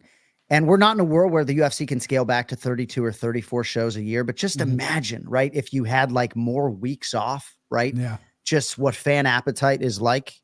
Maybe I just missed your shining face last week. I don't know. Main card opener. Oh, go ahead. Sorry. Or so we think. No, please, bro.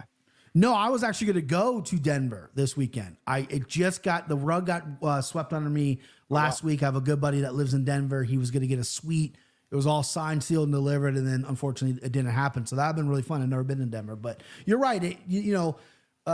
Weeks off are interesting. I get a little stir crazy though, but it's interesting because I am super excited now that this fight night's coming up on this weekend. Yeah, during the summer, it's tough, I think, for a lot of sports fans when the UFC is dark. There doesn't seem to be a lot of options, but you had Nathan Diaz and Jorge Masvidal. All right, main card opener, or so we think. I'm working off this here first draft of the fight night card. Middleweight division, Abdul Razak Al Hassan, minus 155. All these odds on DraftKings Sportsbook. Taking on Cody Brundage, plus 130. Brundage returning here after that submission loss to Bo Nickel at UFC 300. Al Hassan submitted by Joe Pyfer last October. Al Hassan a little bit uneven, 6-6 in the octagon thus far. He's favored here to beat Cody Brundage. Your thoughts?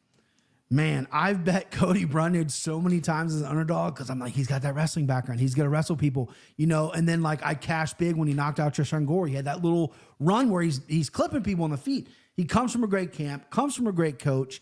I just think he needs to believe in himself a little bit. I think sometimes when he gets in there, he maybe overwhelms himself. Maybe he pushes too hard. We've seen him slow down before. But Hassan is a guy who gets taken down a lot. I know he's got a judo background. He's coming up from 70 to 85. He's built like a goddamn tree stump. So you know he's going to be strong in there. He could clip Cody. Cody has been proven to be finished in times past. But if Cody's in shape, if Cody is training and has cardio, I think he can win this fight. And you're giving me plus money. I'm going to take the plus money. I like the wrestling on Cody Brundage here, but he's going to have 3 perfect rounds because Al Hassan can turn you out with just a short punch. So give me Brundage. Ken Flo, Abdul Razak Al Hassan, Cody Brundage, middleweight main card opener. Any thoughts on this one for us? Yeah, I think it's a solid breakdown there by BP. I think that Al Hassan has proven to be susceptible to takedowns. I think that's where Brundage can win this fight. I think he's got to be really smart and disciplined. He can't just stand and trade with someone like Al Hassan. Al Hassan could definitely put his lights out, but I think Brundage is going to use his striking to get in on the takedowns, grind up against the cage. I also think Al Hassan sometimes isn't that efficient with his pacing and his energy. So I think that could be a problem. It's like, yeah, you're losing, the first 2 rounds, but I'm not sure he's capable of being able to kind of reel it back in and come back in round 3. Perhaps he proves me wrong, but I kind of like Brundage as the underdog pick here as well. All right, next up at featherweight, where Christian Rodriguez now resides. C-Rod minus 205, Julian Erosa plus 170. So second straight fight here, Bri, at 145 pounds for Rodriguez. He's 26 years old, 4-1 in the UFC, lost only to JSP Jonathan Pierce in his UFC debut. On the other side, Erosa has sort of had some comments about C-Rod and suggesting that his schedule deserves to have a few asterisks on it because he either missed weight or there were some extenuating circumstances. But C-Rod certainly has impressed, I think, the masses so far. Erosa, perennial hard worker, 3rd UFC stint, and has fared well in it. Brian, what do you have for us on the featherweights here, Erosa and C-Rod? Interesting fight. I like C-Rod. I like Christian Rodriguez. He needs to get that weight under control, though. He's not a 45er. He is 5'7". Julian Erosa is 6'1", right? Julian Erosa is a big 45er, but he needs to get that weight under control. He looked great against Rojas Jr., and that's what his best weight class is going to be. Moving up in weight against a big boy like, Juicy J with a juicy number next to his name, this got me thinking, Julian Erosa has looked phenomenal in some fights. I mean, he put out my boy Nate the Train, Nate Landwehr, who's a dog, you know what I mean? And this guy has some really good underdog cashes. Problem is he's a little bit chinny. He gets put out early typically, but if the fight gets extended, he's pretty good. And I think with his size and athleticism, he does have some good chokes as well. He's okay off his back. He's good at working up. I don't think C-Rod has the power. He doesn't have a finish in UFC yet. I think that's Erosa's kryptonite, is getting clipped early. The longer this goes, I like Julian Erosa. I like Juicy J plus 170. Add it to my card, baby. I'm taking it. Hey, is that a new background? Is this a permanent new background for you, Brian? Permanent, yeah. See, again, when there's no UFC, I get squirrely. So, Chris Curtis poster, I ordered it signed by him over there on my shoulder. I got a sweet deal on it, and then I painted the wall. And I'm building a corner table. Yeah, I build tables, John. To put my stuff on, like some of my little knickknacks. But I didn't get to that this weekend. Can you just move your skinny face out of the shot so I can see that for a second? Oh, dude. Yeah, dude. That is a great poster. Yeah, it's good. It's good. Little purple touch. It looks good. All right. Yeah. Good stuff. So, Ken Flo, I heard the name Raul Rosas Jr. And if I have like any alcohol for a month, I can't hit that chihuihuis note. Like, I don't even know if I should try to go chihuihuis, right? I could kind of do it, but do you think I bought a chihuihuis hat on Raul Rosas Jr.'s Instagram? Did I buy a trucker hat or not? You sure did. I fucking did. Yeah. I fucking did. But we're talking about a guy who beat him. That's Christian Rodriguez. And even though Brian is suggestive that he should go back to 35, I don't think that's in his near or far term outlook. C-Rod minus 205. Julian Erosa 6-3 in this latest UFC stint, coming off a submission win of Ricardo Ramos not all that long ago in March. What do you think, Ken Flo? C-Rod or Erosa for you? Well, I think Brian's right. I think he probably is best at 135 pounds. However, I think he has the technical ability to give anyone a very tough time. I think he's proven that. I think he should be fine in this fight. I think Erosa is a tough out. You're talking about a guy with 40 fights, but it's hard to get a read on him. When I'm looking at his last 4 fights, he has impressive wins against Ricardo Ramos, which he submitted the guy with a nice guillotine, beat Dawodu by decision, but then he loses to Fernando Padilla, who, if I had to point him out, I wouldn't be able to do that. Alex Caceres, TKO'd him. So it's hard to get a read on where he's at this stage of his career. I do think he's got some good skills. I don't think he has better skills, or certainly better finishing skills anyway than someone like Christian Rodriguez. I think Rodriguez is just going to be the better fighter everywhere. I think he's dope. I think he does dope things. And I like C-Rod in this matchup, man. I know he's going to be outsized here, but I think this is a very technical fighter who's obviously trained with some high-level guys, Duke Rufus and all those guys. So I think he'll be well prepared, and I think he has this one. A lot of changes overall to this main card, including the main event. We now get to a bout in the welterweight division. Gabriel Bonfim, minus 395. Ange Losa, plus 310. Kemflo will lead with you here. We have not seen Bonfim since his upset loss to Nicholas Dalby last November. Much was made of that fight, and rightfully so. Dalby's an absolute savage, so I don't know that Bonfim should be judged too negatively for that. He went for it late in that fight. It was his first career loss. He's only 26. Got to think he'll learn from it. But heavily favored once again, this time against Ange Losa. Kemflo, what do you think about this bounce back spot potentially for Gabriel Bonfim? Well, that's exactly what it is. And I think it's a crucial point in his career to not only get back on track, but to find out who he is as a fighter. Can he come back? And some guys are great at being the hammer, and others are not great when they're the nail, and they have to come back. And I think Bonfim, we hope anyway, because he's so talented, that he learned a massive lesson there against Dalby. There are certain zombies that are out there that no matter how hard you hit them, you're not going to be able to take them out. And I think Bonfim realized he needs to pace himself better. He can't just go out there and expect that his volume and his pressure is going to get it done every single time. He's so athletically gifted that I think that was a huge lesson for him. He's going against a guy in Ange Losa who I think is a good matchup for him. I think Bonfim is going to be the more technical fighter. I think he's the more talented fighter overall. He just has to be really smart about not letting Losa into this fight. So I like him here.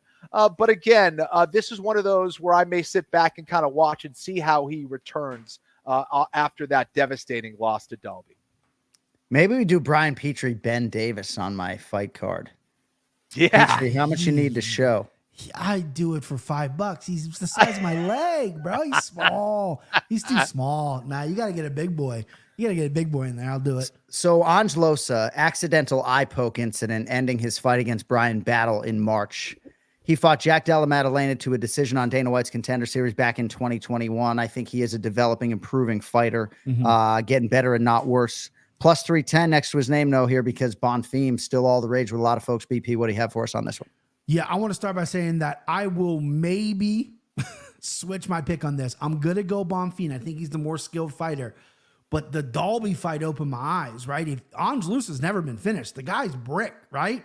He didn't look great against Brian Battle. Kind of took a cheap way out, if you want to say it that. No disrespect. I know there was some commotion after that, but he is rock solid. And Bonfim is a guy who I see as a one round and a half fighter. Come that second half of the round, Luce is not slowing down. He's going to be in your face. He's got a great big number next to his name, so I'm going to throw some paws at it. I do think Bonfim is the more skilled fighter all the way around. I'm going to take him, but I might switch my pick. Man, I like this fight card. Maybe it's because we had a week off. I don't know. I'm excited. Feature battle lightweight. No watch party, though, necessarily this weekend. We're 50-50 right now. Ken Flo can't be there. Darkness retreat for Ken Flo and Aaron Rodgers this weekend. Hey, all right. Feature battle lightweight. Jean Lord Silva, minus 115. Drew Dober, minus 105. The Fighting Nerds, baby. Jean Lord Silva stepping up on short notice. Second fight in a span of 3 weeks. This may sound trite, Bri, but like this is how legends can be made, right? Sure. When you start doing stuff like this, right? Danny Gay type shit. Fighting often, finishing guys. He knocked out Charles Jourdain. Did miss weight at UFC 303, but that was a week and a half ago. Now he fights up 10 pounds at lightweight, replacing Mike Davis here against Drew Dober, who has lost 2 of his last 3. I like this fight, Bri. I think we're getting power. We're getting a knockout on one side or the other. What do you think about this feature battle 155? I love it too. And I love Silva's his audio file we played. He was like, Jean Silva. It's just smooth, right? This dude's a wild range of emotions. He's mad, he's barking at, he's crying 1 minute, he's stoic. He's an interesting cat. And listen, going up to 55 is not gonna be a big deal. He's a thick dude. He's built big, his legs are big. He's gonna be okay. This is an interesting fight because you have all the experience in Dober, who's fought everyone, right? And then you got Silva, who's a little bit of a newcomer, but has some real skills from a real fucking gym. Those fight nerds, every time the guy from those gym fights, he wins, right? And Silva's got some power. He walks you down. Everything in my MMA capper stomach wants me to go Dober. More experience, has the better, I think, technical stand-up, but his defense is a problem. His chin is as gorgeous as it is getting cracked a little bit, right? It's getting touched a little bit. And I just think Silva, the size of him, the way he scared Jourdain. Jourdain's a really good striker. There was something in one of those exchanges where he scared Jourdain, and Jourdain did not want to exchange with him anymore, got on his bike, and then eventually got hurt and got finished, which you don't see often. This dude's got scary power. And I think if Dober puts his chin on the line with this guy, it's going to be exciting for long as it lasts, but I'm going to go with Silva by knockout. Maybe I'll regret those words because Dober, again, has so much experience, but I like Jean Silva. Jean Silva definitely has that natural power, Ken Flo, that can earn the respect from the opponent early on in fights. And the juxtaposition is interesting because he is very much Mr. Congeniality and super happy and hugging and dapping up the opponent. I mentioned in our fighter meeting, I think I got 3 hugs. It actually felt like we were supposed to kiss at some point there. Right. Like I didn't know if he wanted me to go in and kiss him, but I did not kiss Jean Lord Silva, or at least I have not kissed him yet. Yeah. But anyway, he's stepping up here, Kenny. He's slightly favored on DraftKings Sportsbook against Drew Dober. What do you think? John Silva minus 115, Drew Dober minus 105. I think you shouldn't kiss on the first date. I think you should take it slow. It was my second fighter meeting. Silva. I mean, I wanted to kiss him in the first fighter meeting. Held back. Dude, just take it slow, dude. Take it slow. Keep them guessing at all times, just like the fight game. Listen, I think Silva's a really good fighter. I think he's extremely dangerous. I like his style, and he's scary in that he's always like loose and relaxed as he's coming forward. He's smiling. He's not really uptight. He's got a lot of good skills. He's hard to take down. And what makes him most dangerous is the fact that when he's in that close boxing range, he is absolutely devastating. Those short shots, those certain guys that just know how to get that structure, land at the right time, and put your lights out. And Jean Silva is one of those dudes. And Drew Dober likes to fight in that range. He gets a little reckless sometimes, and his chin isn't what it used to be. And I think that, you know, he has an interesting fighter because of his takedown game, because of his defense on the ground, and also because of his striking. He's got knockout power himself, but I don't love this fight for him. I know he's got a ton of experience, but I think Silva, I think he's a lot better than people think he is. Like he's sleeping. You know, people are sleeping on him a little bit, and I like him a lot. I like Silva here in this spot. Nice. Odds makers and bettors not necessarily sleeping on him. We'll see where it closes. Right now, John Silva is the favorite, -115. And yes, experience is often a buzzword in MMA, and it's great to have it. Got to use it too. And I think there have been times where I've really liked Drew Dober, maybe in a spot against a grappler, expecting to see changes or improvements. And you know he works hard. I mean, that doesn't seem to be the issue, but we haven't necessarily seen the evolution despite the buckets of experience for Drew Dober. All right, co-main event in the welterweight division. Former ranked contender Santiago Ponzinibbio -198 taking on Muslim Salikov, who is +164. So Ponzinibbio, friend and colleague, we travel a lot together from South Florida. He is a commentator on the Spanish side. He'll be 38 in September. He's 11-6 in the UFC. Underappreciated career and skills, in my opinion, not because he's my friend, but he has lost 3 of 4. So a huge spot for him here, Bri, as Ponzinibbio tries to sort of extend his career. He's favored to do so against Muslim Salikov, who is a man. He is 40. What do you have for us on the co-main event, BP? Man, I love Ponzinibbio in this spot. I love Ponzi here. Muslim just seemed checked out, uninterested against Randy Brown. And Randy Brown's a fantastic fighter, but he doesn't have the knockout power like Ponzinibbio does. Ponzinibbio, he's up and down in his career. He loses focus sometimes in those fights, or he's losing a fight, then he comes back. He's got the biggest heart, one of the biggest hearts in the UFC. It's just sometimes the durability fails him. I don't think, besides a spinning wheel kick that could knock his head off into 50's lap, I don't see Ponzinibbio losing this fight. I see Ponzinibbio finishing him here, probably within 2 rounds. I like the under. I like Ponzinibbio big here. And I'm going to show you how much I like him big on Place Your Bets. Nice tease. That's what we call tease in the business. Cody, you're right. Like if I don't kiss Jean Lord Silva in the next fighter meeting, somebody else is gonna. So you're right. I gotta do that. Kenny, Muslim Salikov, an interesting case. He started 6-2 in the UFC before these back-to-back losses to my favorite fighter, Danish Dynamite, Nicholas Dalby, and Randy Brown. Good UFC schedule for Salikov, but another stern test here, and he is 40 years of age. What are your thoughts on him against Santiago Ponzinibbio? Yeah, I'm with Brian here. I think this is a great fight for Ponzinibbio.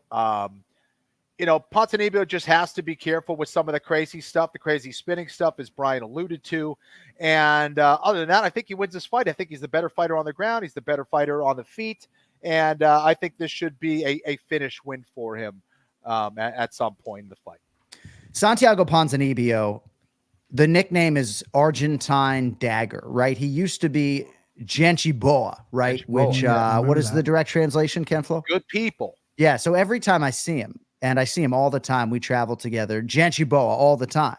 And I didn't like the nickname switch. Argentine Dagger doesn't necessarily resonate, but a lot of people talk about the Ponzi scheme, right? Could you imagine if Bruce Buffer, you know, in all of his full-throatedness was like, the Ponzi scheme, Santiago Ponzinibbio, you know? It just, I don't know, man. You know, I buy a shirt. Sometimes we get these all wrong. I would too. All right, so as we get into the main event, so this fight is to be contested in Denver, not Mexico City, but you oftentimes hear commentators talk about the altitude or the elevation, and then there are a lot of people out there, grammar police, when we say at high altitude or at elevation. I did a deep dive on this. They all are seemingly accurate in some sense, right? You can say at altitude. You can also say at high altitude, right? Either way, it is a factor, Kenny, and to dismiss it as a factor as preparer, fighter, or coach can absolutely lose you a fight. Your main event against Joe Lozon, ended with him in a pool of his own blood. It was in Broomfield, Colorado, right? Yeah. I mean, That you've happened. competed in a UFC, right? It did happen, right? I could have left the blood out. We're talking about altitude or elevation or whatever the fuck.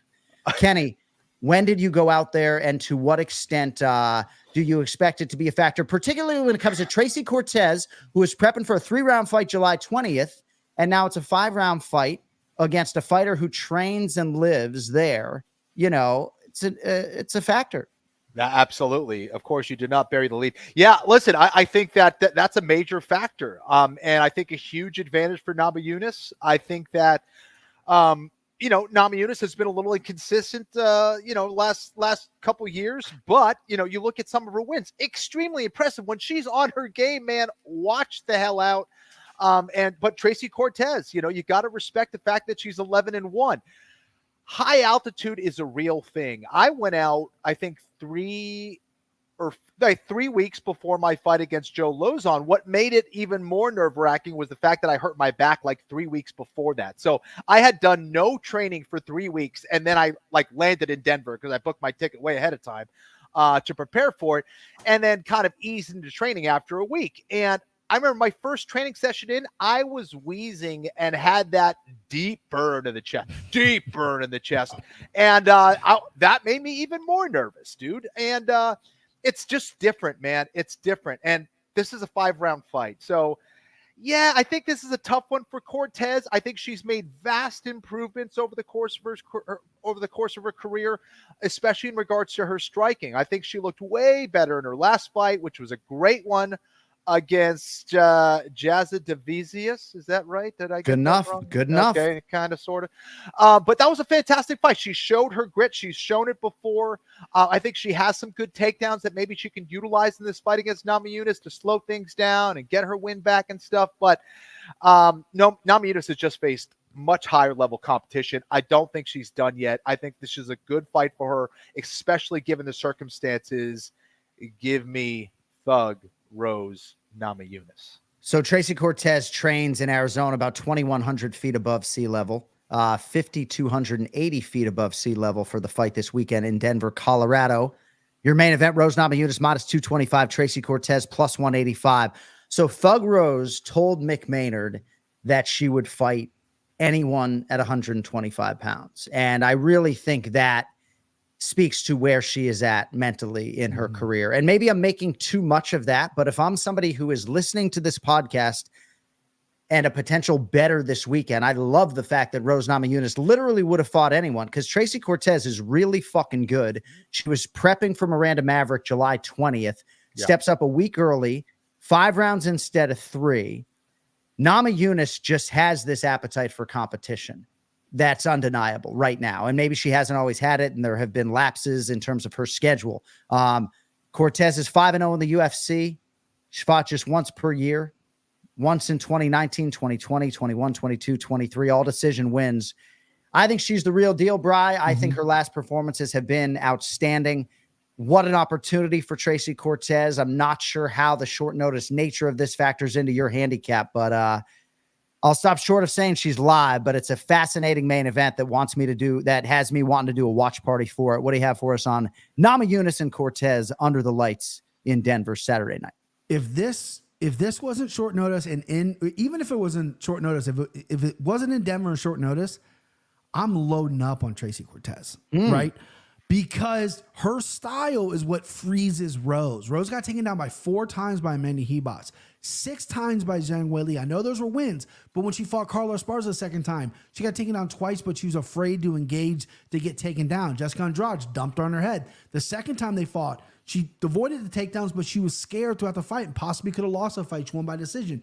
I think Tracy Cortez's style, and the fact her last time out, she landed 110 strikes. Her hands are working. Her cardio is there. And she's incredibly marketable too. She's beautiful. Her social media game's on point. Like, she's an exciting fighter. So this is a big opportunity for her on a big stage against a big name opponent.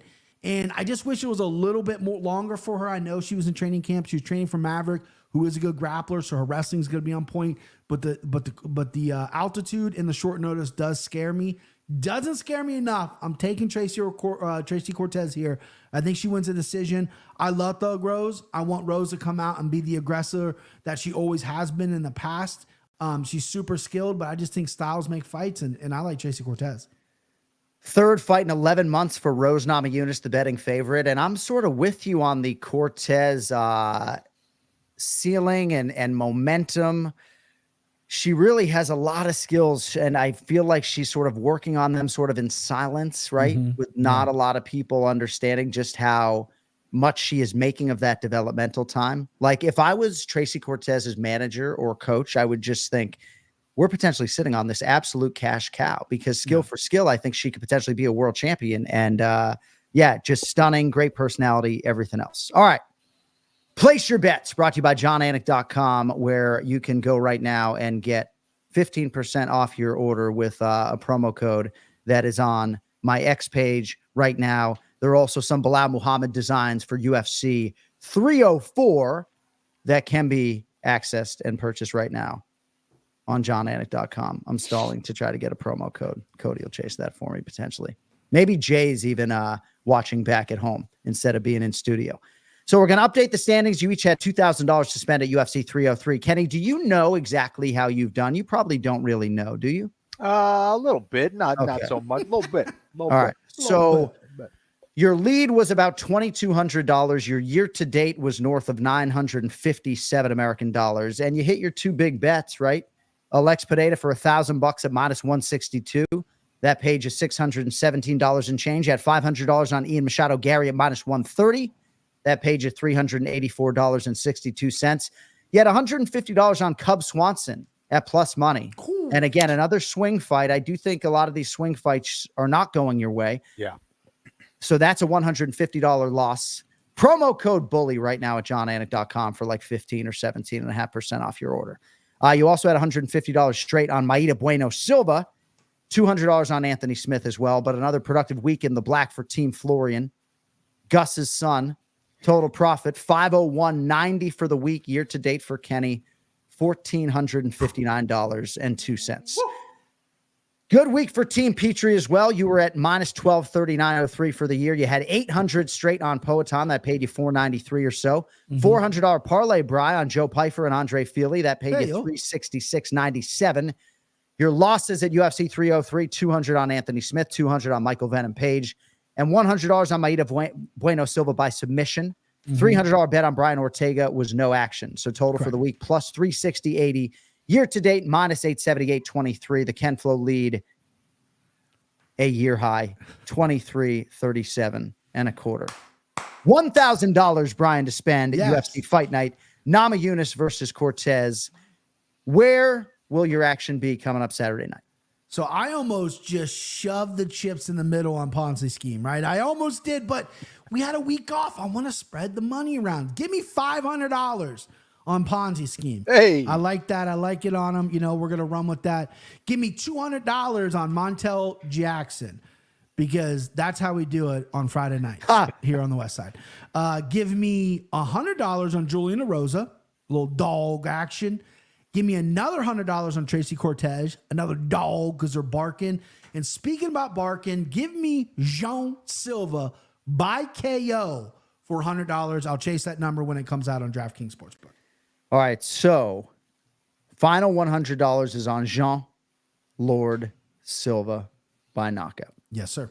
All right, $500 on Santiago Ponzinibbio, $200 on Montel Jackson, $100 straight wager on Julian Erosa and Cortez as underdogs, and $100 on Jean Lord Silva by knockout. Ken Flo, big lead at this point in time.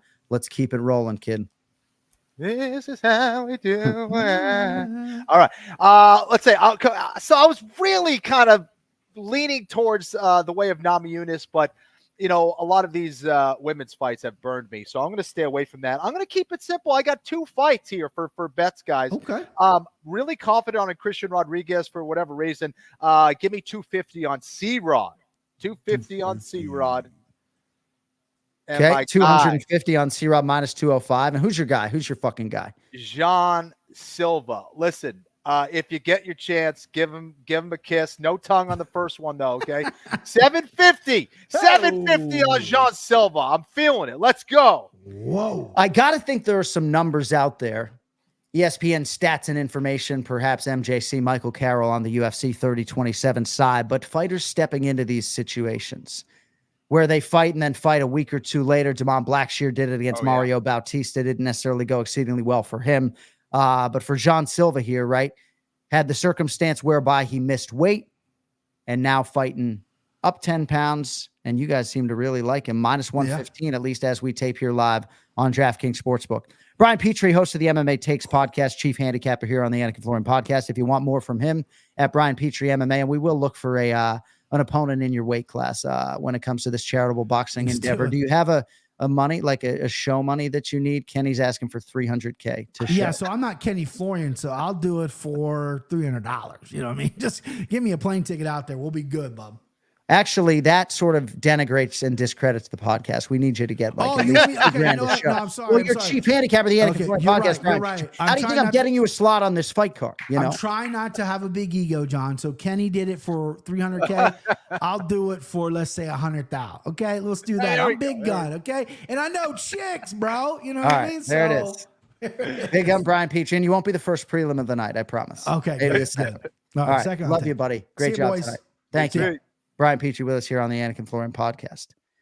Everyone thinks I'm having silly conversations when I'm trying to be serious. When I talk to like our producer, Zach Candido, about Dana White buying the Celtics, like I'm not trying to joke about these things, you know? Right. Petrie throws out $100,000. That's like 95 grand more than what I would consider offering him. I was thinking $2,000 a show and then $1,000 win bonus. First, he asked for $300 flat and then $100,000. I was going to give him $2,000 a show. You know, we could start that the Anik and Florian MMA tour. Well, I consider myself, an underling of Dana White. I don't want to put on like gimmick fights necessarily. I am really wanting to fight my twin brother though, but I just don't know what the discipline would be because, as I've mentioned, I'm not trying to sound like grape soft, but I have gone to the hospital after a couple of concussions in which I was knocked out cold on a basketball court. So I know that I can't take a shot. So, I would love to be in a celebrity. Well, not so. I'd love to be in an amateur boxing for charity setting against my twin brother, and especially right now, I'd like to drive to his house and punch him in the face. But I don't think I can take a shot, and getting knocked out by that guy would not be great for my public approval rating. Body shots only, dude. I think that's going to be the. All right. All right, we got to get on out of here. Thank you to Brian Petrie and Ray Longo. We'll be back with you midweek, potential conversation with Michael Bisping, and then, of course, some special guests planned for you 1 week from today, Monday, July 15th, for episode 500 of the Anik and Florian podcast. Thank you to our executive producer, Cody Merrow. Don't forget to go to kennyflorian.com and johnanik.com to support the show. You can buy merchandise, all proceeds to the staff and a charity. And check out Bilal Muhammad. New merchandise right now is available at johnanik.com. Promo code BULLY for 15% off. Now about 3 weeks out for Bully's title fight against Leon Edwards at UFC 304. Thanks for everybody indulging us live and on tape. We'll talk to you in a couple of days, about 48 hours from now. Until then, for Ken Flom, John Anik. Yo, later.